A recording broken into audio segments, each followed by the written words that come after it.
In this video, I'm going to show you how to check if a website is safe or not. If you find this video helpful, please consider to like this video and subscribe to my channel. In saying that, let's just jump straight into the video. Okay, so there's a couple of different ways how we can check or to see if it is safe. So the first way is to go to the website itself, but if you're not sure about the website, don't go there straight away. So what we want to do is at least get the link of the website. So don't do what I'm doing and go to the website because it might not be safe. So yeah, grab the link, and then we've got two sites we can try. So we've got virustotal.com and also Google's safe browsing. So VirusTotal is a website and it scans that website using 70 plus security engines, and this is very powerful. So head on over here, we want to go ahead and click on URL and then paste that URL in like so, and then click search, and now that's going to spit out some results soon.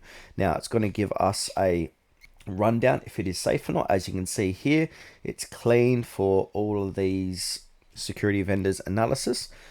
Also, it's going to give it a security score as well, and when you see a lot of green, basically it is good to go and visit. And now the next one here is safe browsing site status. So basically come to transparencyreport.google.com, safe browsing, and then we want to search by URL. So go ahead and put in that URL, do a search. Then from here, it's going to give us a status. So current status, no unsafe content found. And now this info was last updated on 8th of September 2025. So site safety can change over time. That's why it's good going over two different scanners. These are the two I like to use.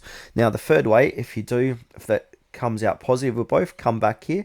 We can also click on the little button next to the URL, and then if we go to connection is secure, you can see more about it. So connection is secure. Your information, for example passwords or credit card numbers, is private when it's sent to this site, which is good.